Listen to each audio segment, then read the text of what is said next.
डिम्पी और हम अभी बात कर रहे थे चार्ट्स को देखते हुए कि जो बाइंग ऑन डिप्स की प्रक्रिया चालू थी करीब 15-20 दिन से, वो 3 दिन से एक चार्ट लेके आता हूं मैं, वो कहीं ना 18,300-400 पे एक सीलिंग मजबूत होती चली जा रही है, क्रॉस नहीं कर पा रही है। आज एक्सपायरी भी है। आप कैसे देखते हैं इस समय ट्रेडिंग सेटअप को? देखिए, मार्केट क्यों घूमा? सबसे पहले मार्केट के घूमने के 2-3 प्रमुख कारण थे। इन्फ्लेशन पीक आउट हो गई, मार्केट्स कन्विंस्ड हो गए जी इन्फ्लेशन पीक आउट हो गई है, बहुत लोकली एंड ग्लोबली, और इंटरेस्ट रेट हाइक नहीं आई पिछली आरबीआई पॉलिसी के अंदर।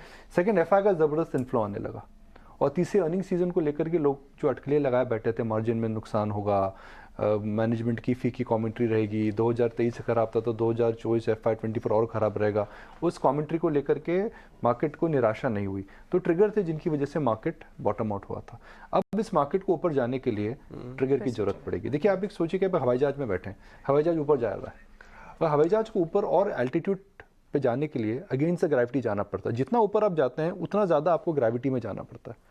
तो इस समय मार्केट में ऐसा कोई ट्रिगर नहीं आ रहा है कि जिसकी वजह से मार्केट के अंदर एक नया ट्रिगर जनरेट हो। अब ट्रिगर क्या हो सकता है आने वाले समय में? अब ट्रिगर हो सकता है कि भाई जून के अंदर क्या बड़ा ट्रिगर है? ऐसा जून के अंदर कोई बहुत बड़ा ट्रिगर नहीं है, कोई प्लान्ड इवेंट तो बहुत बड़ा है नहीं। यूएस डेट सीलिंग में मुझे लगता है कुछ क्लैरिटी आएगी, मगर उससे भारतीय शेयर बाजार में फर्क नहीं पड़ता है। अब डॉलर इंडेक्स को देखें तो डॉलर इंडेक्स 101 से बढ़ के 103 हो गया है, क्रूड भी लगा है। तो जो ट्रिगर्स हैं इस समय ऐसे कोई नए जनरेट नहीं हुए हैं जिसकी वजह से बाजार को लगातार मोमेंटम मिले। देखिए, मैं दोबारा वही बताऊंगा, आपका हवाई जहाज है, उसको अगर अगेंस्ट ग्रेविटी जाना रहता है तो उसको पीक पे सबसे ज़्यादा फ्यूल कंज्यूम करता है, बिकॉज ग्रेविटी के अगेन मैक्सिमम जाते हो। अभी जो शेयर बाजार है वो एक ग्लाइड मोड में आ चुका है। ग्लाइड मोड के अंदर फ्यूल कंजम्पशन जो होता है हमेशा कम हो जाता है, बिकॉज आप हवा के साथ जाते हैं। तो मार्केट इस समय ग्लाइड मोड में है। अब यहाँ ट्रिगर आएगा तो फिर एल्टीट्यूड गेन करेगा। ओके, ठीक है। सो नए ट्रिगर्स का बाजार को इंतजार है, लेकिन कुछ सेक्टर्स हैं उन्हें कैसे ट्रीट करें कुछ, क्योंकि हमने देखा कि मेटल्स, इनफैक्ट पिछले 2-3 दिन में मेटल्स में तेजी भी आई, और उसके बाद फिर उसमें दबाव भी आ जाता है। इनफैक्ट ऑल टाइम हाई पे टॉप गेनर था मेटल परसों, लेकिन उसके बाद फिर मेटल्स को इस वक्त ट्रेड करना कैसे चाहिए? जब कोई ट्रेंड बहुत क्लियर नहीं दिखता है ना, तो उसमें ट्रेडिंग अवॉइड करनी चाहिए। ट्रेडिंग में हमेशा trend is your friend. Trading is not about buying something Contra, trading is about market की लहर के साथ ट्रेड चले। तो मार्केट के अंदर मेटल्स को लेकर के मुझे लग रहा है कि जो स्ट्रीट है भी डिवाइडेड है। देखिए, अब जैन साहब आए थे, प्रशांत जैन साहब 2 दिन पहले, वो मेटल्स में काफ़ी मंदी में है। सिंघानिया साहब सोमवार को आए थे, वो स्टील में काफ़ी तेजी में है। तो इस समय स्टील जो पूरा मेटल का सेक्टर है वो डिवाइडेड है, क्योंकि डॉलर इंडेक्स ऊपर आ रहा है तो मेटल्स लॉजिकली हिस्टोरिकल ट्रेंड्स पर तेजी नहीं करेंगे। मगर मेटल्स के अंदर 2 चीज़ें हैं, steel and non steel. Non steel के अंदर मुझे क्लैरिटी इतनी नहीं दिख रही, स्टील में फिर भी क्लैरिटी दिख रही है।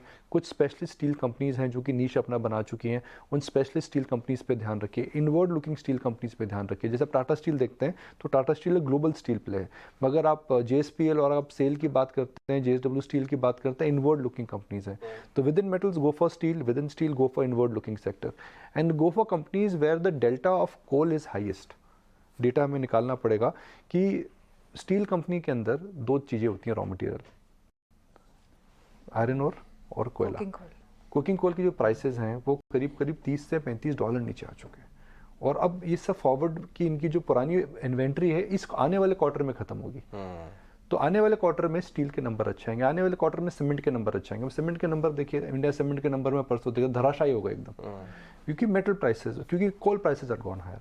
तो एक ट्रेड मुझे लगता है उन सेक्टर्स में है which will be beneficiary of drop in coal prices, जैसे GHCL हो गया, टाटा केमिकल हो गया, गुलशन पॉली हो गया। जिस भी कंपनी में कोल ज़्यादा है, कोल के प्राइसेस नीचे हैं, आने वाले तिमाही में नंबर अच्छा है। निकुंज, आज LIC के नंबर्स है, नंबर्स की बात करें तो LIC ऑफकोर्स नंबर्स के अलावा और भी बहुत कारणों से फोकस में रहा, स्पेशली अदानी मामले में उनके जो परचेजेस थे, काफ़ी सवाल उठाए कई लोगों ने, लेकिन जिस हिसाब से एक बाउंस बैक आया अदानी ग्रुप ऑफ शेयर्स में, आज शाम को LIC से आपकी बातचीत भी होने वाली है। आप LIC पर भी आपका क्या व्यू बन रहा है? तो LIC का चार्ट देखते हैं। डायरेक्टर साहब LIC का चार्ट दिखाइए। 31 जनवरी 2023 से, तो कब से LIC का चार्ट है? जो कल का चार्ट दिखा रहे हैं साहब। अब या YTD का चार्ट दिखा दीजिए, या फिर 1 फरवरी से चली चार्ट दिखा दीजिए। वो चार्ट आने दीजिए, फिर हम चर्चा करते हैं। कि मैं पॉइंट बताना चाह रहा हूँ यहाँ पर, सॉफ्टवेयर स्लो है क्या भाई? काफी ज्यादा स्ट्रॉन्ग रिकवरी की वजह से शायद इनको भी थोड़ा ये LIC बेनिफिट का मिला। चार्ट है। नई रिकवरी। इन्होंने क्या दिखा दिया? चलिए, सॉफ्टवेयर थोड़ा स्लो चल रहा है, माफी चाहूंगा। LIC के अंदर जो बड़ी गिरावट आई थी वो अडानी ग्रुप के सेल ऑफ के एक हफ्ते बाद आई थी, क्योंकि मार्केट ने बोला कि LIC के जो अडानी ग्रुप में इन्वेस्टमेंट्स हैं उसकी वजह से उनको मार्क टू मार्केट लॉस पड़ा होगा। LIC का जो मूल्यांकन करा जाता है उसको हम कई चीज़ों को मिला करके मूल्यांकन करते हैं। One big parameter is of course core business, growth कितनी आ रही है। सेकंड है कि इनकी एन्युटी में क्या चेंजेस आ रहे हैं। थर्ड है कि इनकी जो इन्वेस्टमेंट बुक है उसके अंदर मार्क टू मार्केट किस प्रकार से आता है।